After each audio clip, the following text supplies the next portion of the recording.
No, they want to start talking shit. No, like really. What's up, everybody, and welcome to my Monday Night Raw review. Big show tonight in store, kicking it off with CM Punk addressing the authority about why the Shield has been attacking him, and he wants answers. Excuse me, I have a cold, so it may be a little bit doing this review a little bit difficult tonight. Pretty much, he wants to know why the Shield has been attacking him all the time, and Stephanie McMahon pretty much came out saying authority has no involved, and you have to take it up with Kane since he's the director of operations.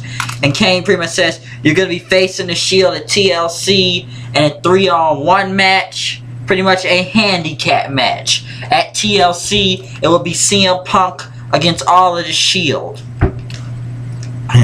So that's going to happen.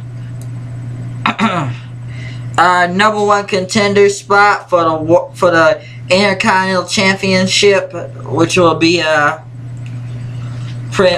one contender Dolph Ziggler versus Damien Sandow. Biggie Langston was on commentary, pretty much some good commentary from Biggie Langston.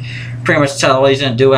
Pretty much talked about both opponents. Pretty much Sandow won with the "You're Welcome" and it's gonna face Biggie Langston for the Intercontinental Championship at the next pay-per-view. There was a voting poll for tonight for what should the title be called when it gets combined into one: the Undisputed WWE, the Undisputed World Title, or the Unified Title.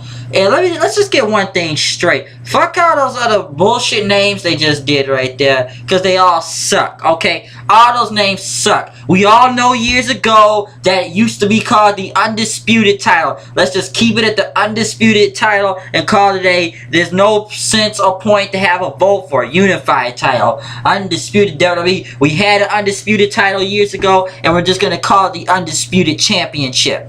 So somebody will be the Undisputed Champion. That's pretty much sums it up. No need for all these voting polls and all that. Didn't make sense. AJ, Tamina, and Summer Rae went against Natalya and the Bella Twins. The Bella Twins won. Pretty much then AJ pretty much smiled and skipped off with her title after she lost the match. So I don't know, I don't think AJ really cared, so yeah. I guess she faces one of it the next pay-per-view. Justin Roberts introduced Bad News Barrett as Wade Barrett was on a podium talking about the good news. We're live on Raw, but bad news, we're in a hillbilly town. And for those who may not know who Bad News Barrett is, I suggest you go look up the JBL and Cole show, and you'll figure out who Bad News Barrett is. I don't know why they think it's gonna get over now with the crowd. I don't know what the fuck they were thinking with this one, putting the Bad News Barrett thing on TV. You know, Wade Barrett has been on TV in the past, I don't know how many months, but he's been on the JBL and Cole show. So yeah. I mentioned I was talking to Brad Max saying he was the greatest WWE superstar of his generation, the greatest WWE champion, as they played clips throughout the night of John Cena and Randy Orton's feud for the past 11 years. Pretty much back in 2007 when Randy Orton kicked John Cena's dad in the head, and back in 2009 at a match at Breaking Point, an I Quit match, John Cena versus Randy Orton for the WWE Championship at that time. Daniel Bryan went against Eric Rowan. Pretty much what they said, Daniel Bryan was kidnapped, and they said they put him in a parking lot right after. And Daniel Bryan pretty much just came back out all regular fighting Eric Rowan, which Eric Rowan was getting a huge upset, almost a huge advantage over Daniel Bryan, honestly. Pretty much getting a huge advantage over Daniel Bryan, honestly, and pretty much Daniel Bryan was able to get the roll up on Rowan and pretty much win the match then, and pretty much win the match. So it was a good match. And then Bray Wyatt's promo came talking about they could beat the Machine. Telling him to join him, he could make a monster out of him. Saying another, like, when you gonna wake up, he says, and stop all these illusions that these people are giving you and stuff and everything. I guess he wanted, Daniel Bryan to join the Wyatts. Even though they could fit in the watch, they all have beards. I kind of noticed that they all got beards. So he pretty much told Daniel Bryan to open his eyes. So the promo from Bray Wyatt was strange, but it always leads up to something what Bray Wyatt says. He talked about leading as he trying to get Daniel Bryan to join them. And pretty much Kane told him right after in the back that you're going to be facing all the Wyatt family members in a 3-on-1 handicap match. Just like CM Punk going against the Shield, Daniel Bryan's going to go against all the Wyatts now. R-Truth and Xavier Woods went against Tons of Funk. Pretty much Woods and them won. Pretty much another...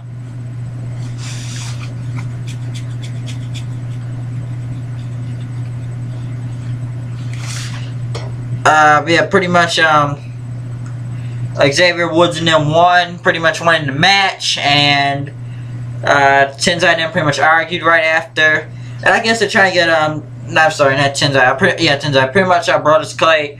I really could have put Brodus Clay heel now and get him away from the old Tons of Funk thing, but tired of taking him serious sometime when you come dressed out as a dinosaur and you're trying to imitate R-Truth's dancing and make fun of him.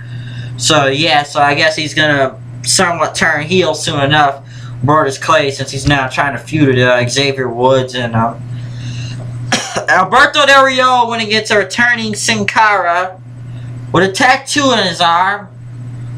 And I don't know what the hell Del Rio's doing at this point, since he's not in the main event spot anymore, it looks like, with the World Championship. Pretty much Sin Cara went against him and beat him with a Swanton Bomb, pretty much.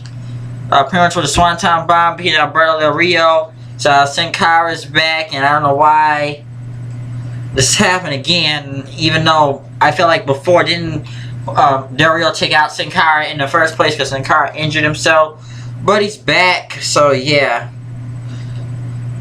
Cena cut a promo on the World title, WWE title, kind of with a Hulk Hogan / Ric Flair type of flow going, and pretty much talking about what he's gonna do. The Shield pretty much was talking about CM Punk trying to mock him and everything, like they pretty much Ambrose said he wouldn't survive with me, and Ron says he wanted to have a chance. Pretty much Roman Reigns says like I'll beat Punk's little ass any second, and pretty much said say we're gonna beat him and everything. Pretty much cutting a promo on the back with that camera as they got ready for the 6-man tag against the Big Show and the Tag Team Champions Goldust and Cody Rhodes. Pretty much a good match again with Rhodes and them. Rollins getting the roll-up pin over on Goldust, picking up the win. So really good 6-man tag match. So I'll say that really good. Especially with the Shield and Cody Rhodes always and Goldust and Cody Rhodes fighting. Always puts on some great matches out there. I don't know what's going to happen with the tag team titles. They're going to be on the line in that, but we'll see. CM Punk was in the back talking about what he felt about this whole 6-man tag, about the 3-on-1 thing, and pretty much just start singing some I feel pretty, I feel pretty. He kept singing that and everything, and then he got serious again, saying that he knows he's going down from the Shield. He's just gonna know how many of the Shield am I gonna take with me to go down. He pretty much said. Kofi Kingston and The Miz again tagging when against Curtis Axel and Ryback. Ryback hit the shell shock and won over on Kofi, and then Miz got in the ring and slapped him. I don't know why they're still trying to continue this whole feud. I don't even know if Miz is almost even a heel yet. He tried to pull off this face shit last week, even though he's supposed to be a heel, and Kofi, and doesn't look like anybody cares. So, yeah. Sorry that people are still a little sick. Pretty much, I don't know why I continue this feud, so it doesn't really much make sense. I don't know why, but it just doesn't make sense around here. Between that, this whole feud with Miz and Kofi. Hell, I already see Kofi go heel now at this point if it has to come to that. Mark Henry went against Fandango. I think the finish was botched because I think Henry was supposed to catch Fandango and hit the World's Strongest Slam, but he still hit the World's Strongest Slam and started doing crazy dance moves to Summer Rae, pretty much trying to shit on her pretty much. It was really making fun of her and everything, but Mark Henry doing the dancing is really funny, but I don't think people really noticed the botch. If they did, they did, as he didn't really catch Fandango in the air all the way. But he and stuff. The Real Americans went against the Primetime Players, which until they got to the Cesaro swings, I don't think Titus O'Neil is going to puke again. I hope they don't make this puke as part of a gimmick thing, as what happened last Friday on SmackDown with the whole puking and Thanksgiving thing. I don't know. They didn't want to spit because they thought he was almost going to puke and everything. So, yeah.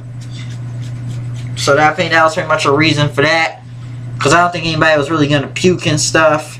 Even if he spun him in that. But pretty much the Real Americans picked over the win over Darren Young with the elbow by Cesaro. Picking up a win for the match. So I don't know why they're trying to pick up this whole puke thing going. And then pretty much Oklahoma tonight. I probably didn't really do that much for Jack Swagger being in Oklahoma tonight. Alright, and the Slammy Awards will be back next week. As they show nominees from Match of the Year, to Extreme Moment of the Year, to Diva of the Year, to the LOL of the Year, to the Backstabber of the Year. So, yeah, I guess they're gonna do this. I don't know why they have to have the fans vote. It really doesn't make sense when they do that. Triple H Stephanie came out, calling Randy Orton and John Cena. As Triple H pretty much talked about this once-in-a-lifetime match as a TLC match for the both World Heavyweight and WWE Championship. And he talked about some of the greats that have held the World title and WWE title. Like the WWE title from Austin, The Rock, to Hogan, to Bob Backlund. And as Stephanie said herself, to Triple H. And as for the World title from Luke Dess to Dusty Rhodes to Ric Flair and Triple H. I don't know why Stephanie put so much emphasis on the whole Triple H thing, calling him as he was a former World Champion, Heavyweight Champion, WWE Champion. And pretty much Orton got on the mic trying to say, I'm better than you, Triple H, all the names he's asked. He's the greatest WWE Champion and stuff, and yada yada, and Cena is nothing, and Cena's gonna say, like, yeah, it's something new we just met. I'm John. He's like, I do the hell are you? I tell her to shut the hell up. And then Cena just started to make fun of him and everything. Like, you took Randy Orton in. He told Triple H, and he didn't follow, had all these legends. He was just lazy and everything, and that he's nothing. And pretty much, and now he's gonna walk out with both the world titles and everything. And he says he earned his championship. You just was given your championship.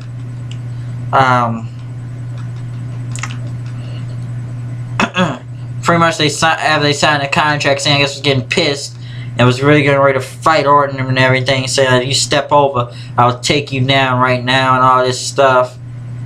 And pretty much tell him you could leave or you could fight. And pretty much Orton flipped over the table and went in on Cena. And pretty much they fought out on the apron, throwing ladders at each other and off the steel post and everything, and hitting each other with steel chairs. And pretty much Orton was setting up for Cena to go through a table, or Cena threw Orton to a table and then he FU'd him through the other table, pretty much holding up both titles in and off the night. So for this Monday Night Raw review, it was an alright show, I'll say that. I don't know why Stephanie put so much emphasis. We all know Triple H is a world champion, we get it. It was an alright show, I guess, from the CM Punk thing, why they're doing these 3-on-1 handicap matches and stuff. The Bad News Barrett thing has to go. I don't understand the Bad News Barrett thing, but it really has to go because it's not getting Wade Barrett anyway. It's just on a JBL and Cole show. It's not going anywhere. But comment, subscribe. You know I am. Once again, you know it's me, HWD, coming at the news and reviews. You know what I am, you know what I do. Keep watching the show with the flow. Sharp as a claw. We're done with this review of Monday Night Raw. So like I said, hundreds and numerous thousands and millions of times, I'm not going to say it, but you all know, click the links. And you know I said it before, just like right now. You comment and you subscribe and watch out for whatever happens next on this show. So I'm out of here. I'll see you guys later. Tell what you thought about this Monday Night Raw review and Raw tonight. See you later. If I miss anything, please remind me on the show and put in the comment box down there. So alright, I'm out of here. Peace. Check it out.